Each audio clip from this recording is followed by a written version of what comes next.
So we already know that when we look at the periodic table, where an element is on the periodic table is going to tell us some about its characteristics. Remember that our metals are to the left-hand side of the staircase. Along that dotted line, along that staircase, we've got our metalloids. And then to the upper right-hand corner, we've got our non-metals. So that already begins to start to tell the story of how elements react and what different characteristics they have. And then we know that our rows are called periods, and that each period tells us how many electrons there are. And so that's why our periodic table is the shape that it is. Now today we want to look at the columns. There are 18 of these columns here on our periodic table, and each one of these columns is a different family or group. And as we look at those columns, that begins to give us a lot of information about the characteristics of each element. All right, so in each column, we notice that the electrons, that the outermost shell, those valence electrons, those are the ones that the elements can gain or lose or share when they react with other elements.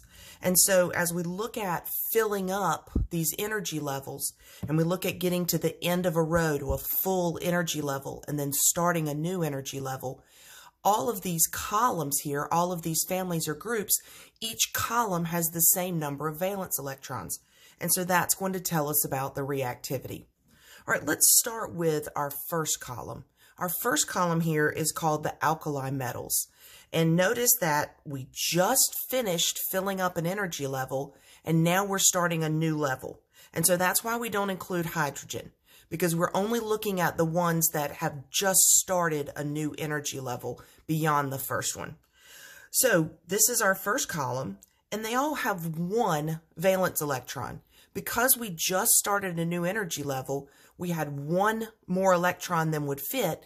We had to start a new energy level just for that electron. And so because of that, they're willing to lose that electron.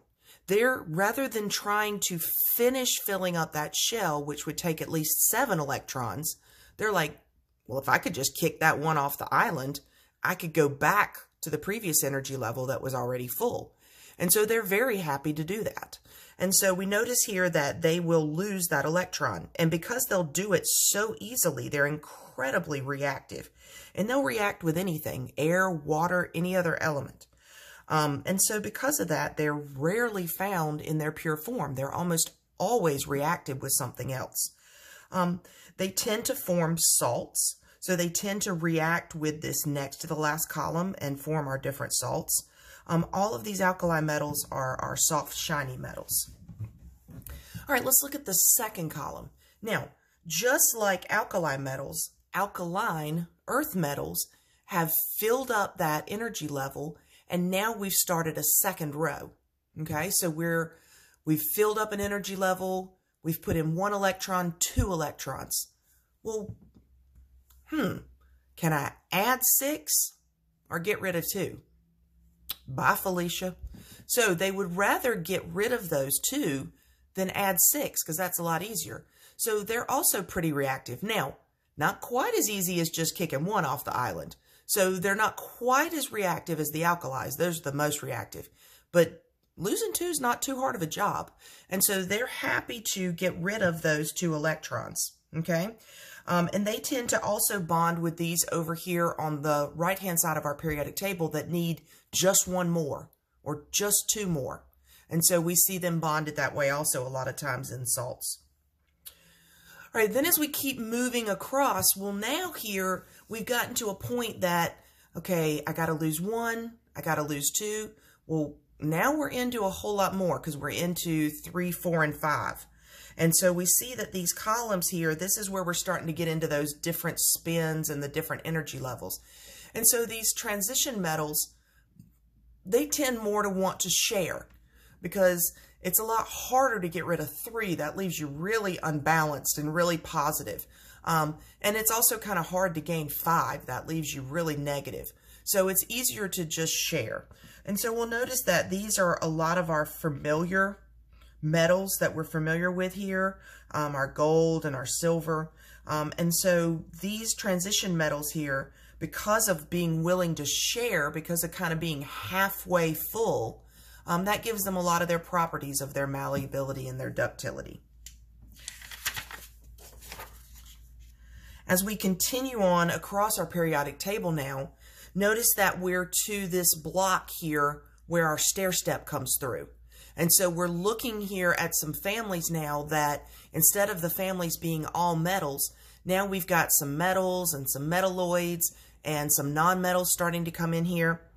And so really as we start to look at this pattern here of electrons, it's about how far am I from being full? Well, if I'm boron, I've only got 3 valence electrons. So I've really got a ways to go to get to 8 or to drop all the way back to the previous row. And the same thing here. If I'm looking at carbon, that's 4. Well, that's halfway. Now 5 and 6, I'm a little closer to 8.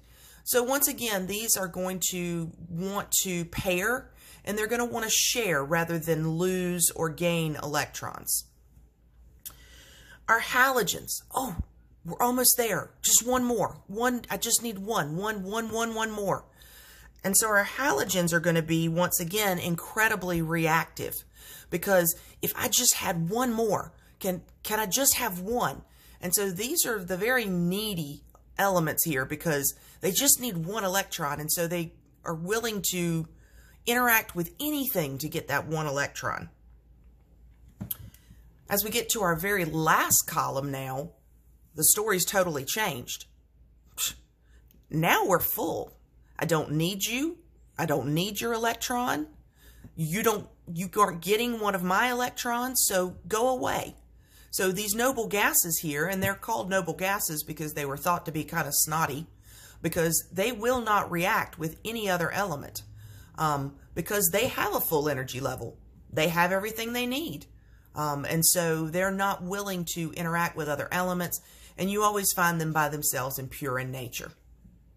All right, and then we get down into these last 2 families here that are in this bottom group. And remember, this bottom group fits into our periodic table right here. It's those last 2 energy levels, number 6 and 7, that actually hold 32.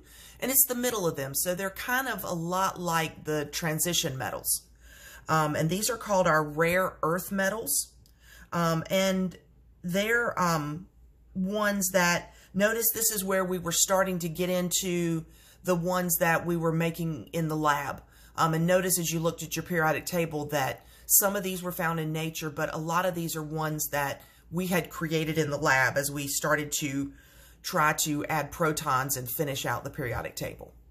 All right, so hopefully now this will start to give you a feeling of how some of these different elements react.